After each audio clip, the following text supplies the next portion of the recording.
क्या राजेंद्र कुमार को भूत बंगले ने बनाया जुबली स्टार? भूतहा बंगला खरीदते ही करियर में आया था करिश्माई उछाल, लेकिन बंगला बेचते ही लग गई थी फ्लॉप फिल्मों की भरमार।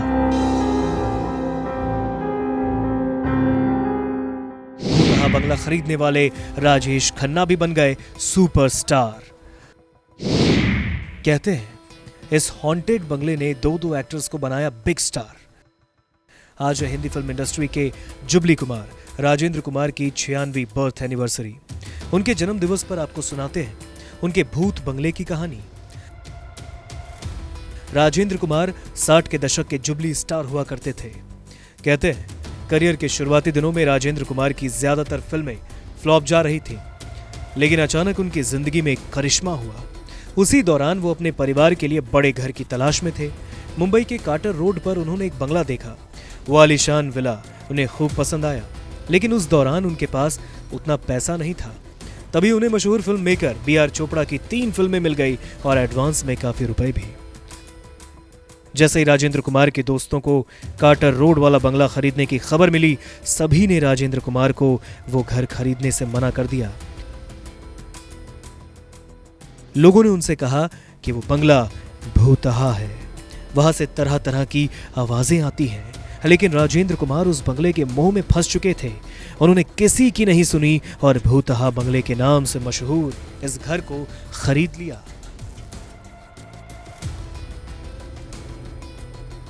राजेंद्र कुमार ने उस बंगले को डिंपल नाम दिया और परिवार समेत वहां शिफ्ट हो गए। बंगले में रहने के दौरान राजेंद्र कुमार के करियर में करिश्माई उछाल आए और वो एक के बाद एक कई हिट फिल्में देते गए। स्टारडम ऐसा बढ़ा कि उनकी फिल्में 25 हफ्तों तक लगातार सिनेमा घरों में चलती रही और फिर उनका नाम जुबली कुमार पड़ गया। वो 60 के दशक के सबसे अमीर स्टार बन गए, लेकिन उसी दौरान राजेंद्र कुमार को प्रोड्यूसर बनने का शौक चढ़ा और फिर उन्होंने फिल्में बनानी शुरू की, लेकिन उनकी ज्यादातर फिल्में फ्लॉप होने लगी। हालत ऐसी हो गई कि राजेंद्र कुमार अपना बंगला बेचने को मजबूर हो गए। उस दौरान राजेश खन्ना भी बॉलीवुड में एंट्री ले चुके थे। उनका करियर कुछ खास नहीं था। काका ने सोचा क्यों ना वो राजेंद्र कुमार का बंगला खरीद ले और वो भी सुपरस्टार बन जाए।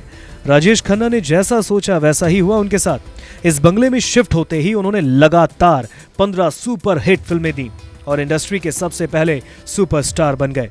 और फिर बंगले के आगे हजारों फैंस राजेश खन्ना की एक झलक के लिए जुटने लगे। आशीर्वाद बंगले की बालकनी में खड़े होकर काका फैंस को अपनी झलक दिखाते, हाथ हिलाकर उन्हें थैंक यू कहते थे। बताते राजेश खन्ना ने इस बंगले को 60,000 में खरीदा और इसकी मरम्मत करवाकर इसे आशीर्वाद नाम दिया। इसी बंगले में शादी करके काका डिंपल कपाड़िया को भी लाए और उनके दोनों बच्चे भी यही हुए। इस बंगले में प्रोड्यूसर्स की लाइन लगी रहती थी, लेकिन उन्होंने सिर्फ अच्छा ही नहीं बल्कि बुरा वक्त भी इसी बंगले में देखा।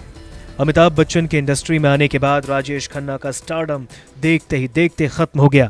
वहीं उनकी शादी भी टूट गई और फिर डिंपल कपाड़िया दोनों बेटियों के साथ घर छोड़कर चली गई। अपनी जिंदगी के आखिरी पल भी राजेश खन्ना ने इसी बंगले में गुजारे। कैंसर की बीमारी के बाद 18 जुलाई 2012 को राजेश खन्ना ने अपने आशीर्वाद बंगले में आखिरी सांस ली।